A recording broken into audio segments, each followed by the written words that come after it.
네, 어제 있었던 8.15 광복절 대통령 기념사는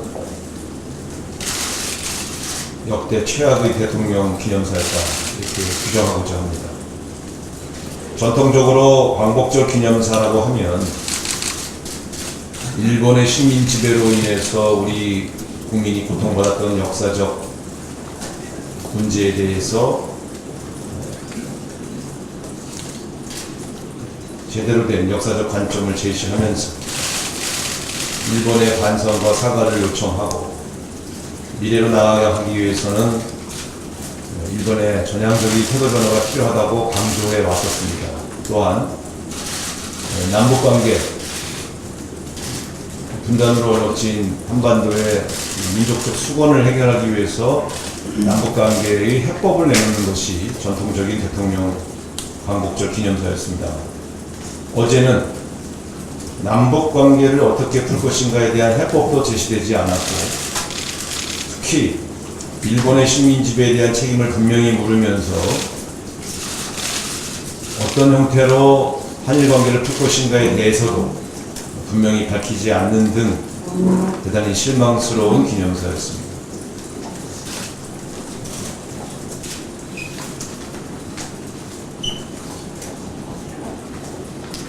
취업, 결혼 등 미래가 불투명한 청년 세대의 고통과 절망을 무시한 채 그것이 모두 할 수 있다고 하는 일방적 신념 체계가 부족해서 대한민국에서 절망에 빠진 것처럼 이렇게 호도하는 것에 대해서는 더욱더 대통령의 인식에 대해서 절망적이었습니다. 이런 역사인식, 이런 무해법, 이런 사회적 인식을 가지고 과연 국정 운영을 제대로 할 수 있을까 하는 우려까지 있었습니다. 저는 대통령께서 다시 한번 현실을 직시하시고 지금 운영하고 있는 남북관계 문제, 한일관계의 문제, 청년 세대를 향한 메시지를 다시 한번 정비할 필요가 있다는 점을 충고드리고자 합니다.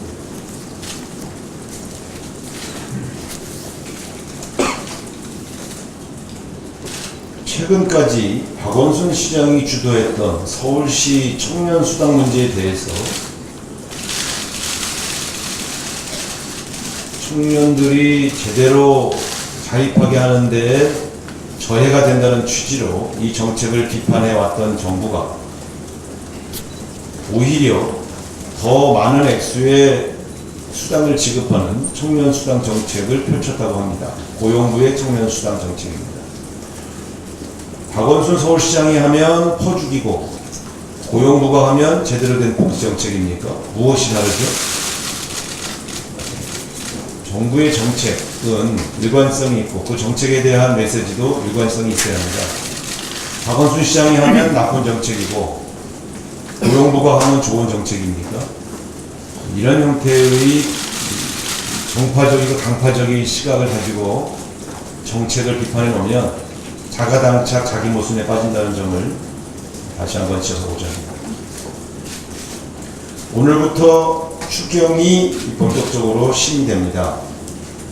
여러 번 강조해 왔습니다만 이번 추경은 정부가 추진하겠다고 하는 그 목적들이 제대로 정책에 반영되어 있지 않은 추경이기 때문에 대단히 부실합니다. 일자리 추경이라고 했는데 일자리에 담겨 전체 추경 예산안에 일자리 관련 예산은 6%에서 7%밖에 반영되어 있지 않습니다. 그렇기 때문에 더불어민주당은 이 심의 과정에서 일자리 관련 예산을 더 늘리자 이렇게 주장하고 있습니다. 또한 이번에는 구조조정 관련된 예산, 특히 부실한 수출입은행과 산업은행에 상당한 예산을 퍼붓기 때문에 이 부실이 어디로부터 비롯됐는지에 대한 청문회를 진행하는 것을 전제로 추경을 심의하고 있습니다. 오늘부터 상임위에서 증인 채택 관련된 논의가 진행되겠습니다만 어제 점검해 보니 2개의 상임위에서 간사 간 사전 협의에서 증인 채택 논의가 제대로 진전되고 있지 않다고 보고를 받았습니다. 이것은 문제입니다.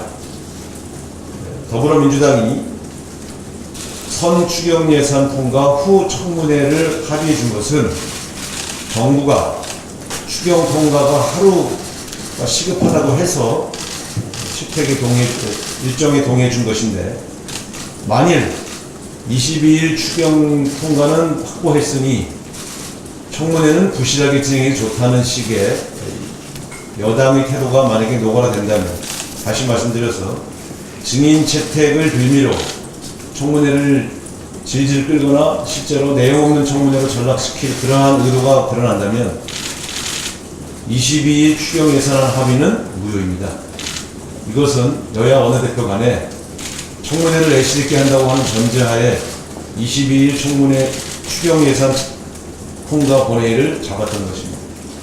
따라서 성실 신의 원칙에 따라서 추경 예산 통과를 제때 해드릴 테니 여야 합의한 대로 제때 증인 채택이 돼서 제대로 된 청문회가 될 수 있도록 여당은 협조해야 합니다. 이것은 연동되어 있는 문제입니다.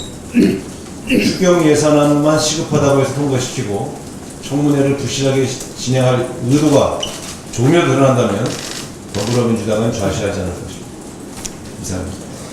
연일 폭염이 계속되는 가운데 일부 대학에서 학생들의 전공 농성이 이어지고 있습니다. 이화여대 대학과 동국대 등에서 학생들의 농성 사태가 발생한 근본적인 원인은 교육부의 조급한 성과주의와 졸속 행정 탓이라는 지적을 하지 않을 수 없습니다. 교육부에서는 300억 원 규모의 신규 평생교육 단과 대학 사업을 추진하면서 대학들의 참여율이 저조하자 추가 선정 공고를 금년 5월 11일에 내고 6월 10일에 서류를 마감하고 추진하는 등 졸속으로 밀어붙였습니다. 그리고 언론 보도에 따르면 교육부는 추가 공고도 내기 전인 금년 4월 일부 대학들을 상대로 사업에 참여하라는 전화까지 한 사실이 드러나고 있습니다. 교육부의 명백한 압력 행사이고 1차 공모와 달리 정원 감축 조건 완화까지 내세운 건 교육부 스스로 원칙도 기준도 무시한 처사를 하지 않을 수 없습니다. 교육부의 졸속 행정, 성과주의로 인해 이 사업에 추가로 공모한 대학들은 단과 대학을 설치하는 사업을 한 달도 안 되는 기간에 마쳤고, 추가 공고에 선정된 대학들은 2017년 학위과정 운영 목표로 하고 2017년 학위과정 운영을 목표로 하고 있어서 한 학기 만에 신입생을 모집해야 합니다. 교육부가 정한 무리한 스케줄로 인해서 학내 소통은 애시당초 기대하기 어려웠고 사업 전반이 무리하게 추진되었다 하지 않을 수 없습니다. 교육부의 행포는 이번만이 아니라고 생각합니다. 교육부는 그간 대학 재정 지원 사업을 수단으로 삼아서 졸업생 취업률 제고, 총장 직선제 폐지 등 정부가 추진하라는 정책 목표를 밀어붙였고 학내 자치와 학문의 자유까지를 심각하게 훼손했다 하지 않을 수 없습니다. 아마 8월 말 발표를 예정하고 있는 대학 재정 지원 대상 사업에서 벗어나기 위해서 지금 모든 대학들이 몸부림치고 있는 그런 현상도 우리가 목격하기 않을 수 없습니다. 더불어민주당에서는 평생교육 단과 대학을 포함해서 대학 재정 지원 사업 전반을 철저히 분석해서 대학 재정 지원 사업의 대책을 마련하는 작업을 착수하도록 하겠습니다. 교육부는 당군과 퇴직을 통해서 대학들을 자기 마음대로 길들이려는 행포를 이제는 중단해야 할 것입니다.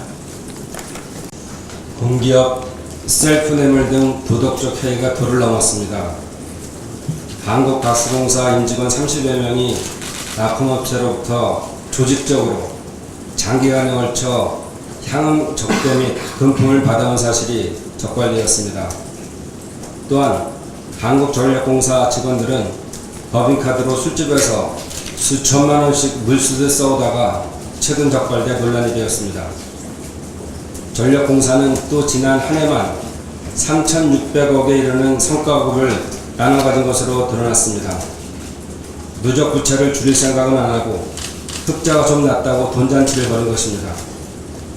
폭염과 열대야에 시달려온 국민들은 누진제식 전기요금 때문에 한숨만 내쉬고 있는데 전력공사는 셀프 뇌물 수준에 육박하는 성과금 나눠먹기를 한 것입니다. 한전의 적자를 국민 세금으로 메꿔온 국민들은 그저 허탈할 따름입니다. 청렴한 사회를 만들자는 국민 여론이 그 어느 때보다 큰 시기에 가스공사와 전력공사 등 대표적인 공기업이 기강이 이 정도라니 참으로 걱정됩니다. 심지어 청탁성 접대와 제1속 챙기기는 온 국민의 생명을 장어하는 원전 납품 비리에 이르기까지 만연해 있습니다. 박근혜 정부는 여러 차례 부패 척결과 공기업 공공기관 정상화를 강조했었습니다. 그러나 정작 개선된 것은 하나도 없었습니다. 이제라도 박근혜 정부는 공기업 공공기관 기관 재확립에 정권의 명운을 걸고 나서야 합니다. 아울러 정부는 유명무실화된 공공기관 내부감사 기능을 정상화하고 외부 감시도 더욱 강화하며 부패와 유착될 수 있는 경영상의 허점들을 조목조목 제거하는 등 오만한 방만 경영을 엄히 다스릴 고강도 대책을 수립해야 할 것입니다. 이상입니다. 먹는 이야기를 좀 해야 되겠습니다. 최근에 청와대 오찬이 화제에 올랐습니다. 집권 여당의 새 대표를 환영하는 오찬에서 초호화 메뉴가 나왔죠. 좋습니다. 근데 문제는 이 단순한 이런 메뉴의 문제가 안 일어난 데 있는 것 같습니다. 청와대가 지금 국민들의 정서나 국민들의 생활하고 너무 떨어져 있다. 너무 멀리 있다는 느낌입니다. 12일 날 광복운동 독립유공자 오찬이 있었습니다. 같은 장소입니다. 제가 거기 참석 안 해서 모르겠지만 보니까 경험한 중식 오찬이었습니다. 대통령께서 독립유공자들한테 송로버섯, 캐비어, 샥스핀 우리 국민 세금으로 대접하는 거 우리 국민들 누구 한 사람 문제 제기할 사람 없을 겁니다. 왜 이렇게 되고 있나? 콩 한 조각도 어려운 시기에 서로 나눠 먹는 게 우리 국민이라고 이야기하는 말씀이 바로 어제 대통령께서 광복절 경축사에서 하신 말씀입니다. 지금 구조조정 추경 예산 정부가 내놨습니다. 일자리 만들어내겠다고 예산을 더 써야 되겠다고 내놨습니다. 이 예산 다 어디서 왔습니까? 국민의 세금 아닙니까? 정부가 실책으로 잘못한 관리를 잘못해서 막대한 지금 해운 산업 이런 적자를 메꿔야 될 판인데, 그리고 입으로는 콩 한 조각 나눠 먹자고 이야기하면서 청와대에서 이런 식의 모습을 보여준다. 국민들이 납득하겠습니까?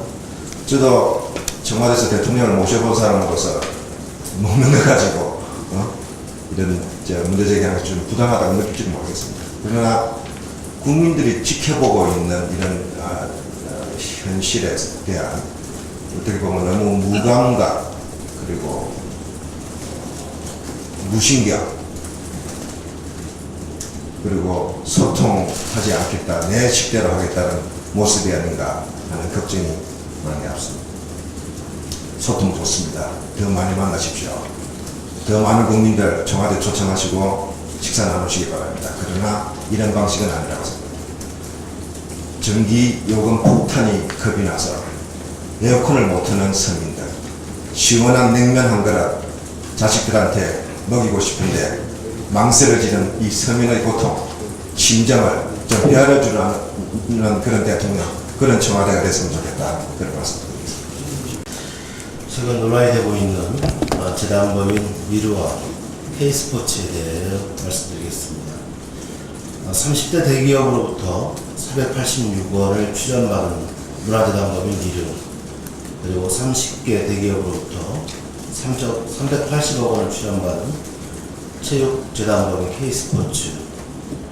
이 재단법인 두 곳을 설립 운영하는 과정에 박근혜 정부의 주요 부처가 개입했거나 특혜를 주었으며 해당 법인의 설립 과정에 심각한 위법적 행위가 있었음에도 박근혜 정부는 이에 대한 일체의 조사도 조치도 해명도 없이 모르쇠를 일관하면서 의혹은 계속 증폭되고 있습니다.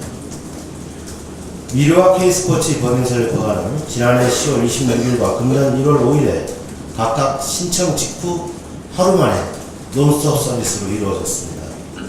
최근 2년간 문체부가 허가한 재단법인, 비영리법인의 평균 업무 처리 기간은 21일로 두 법인에게만 특혜가 제공되었다고 하지 않을 수 없습니다.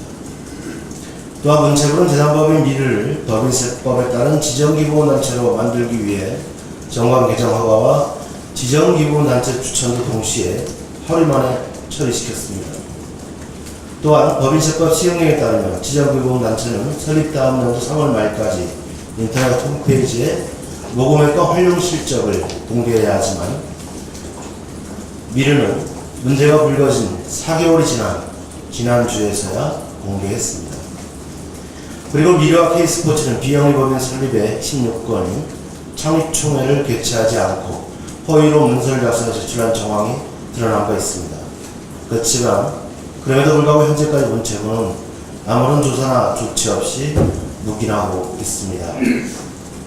박근혜 정부는 더 이상 손바닥으로 하늘을 가리지 말고 누구의 지시에 의해 법인 설립이 추진되었는지 그리고 추정은 모금 과정이 적법했는지 진상조사가 반드시 이루어져야 할 것입니다. 이상입니다.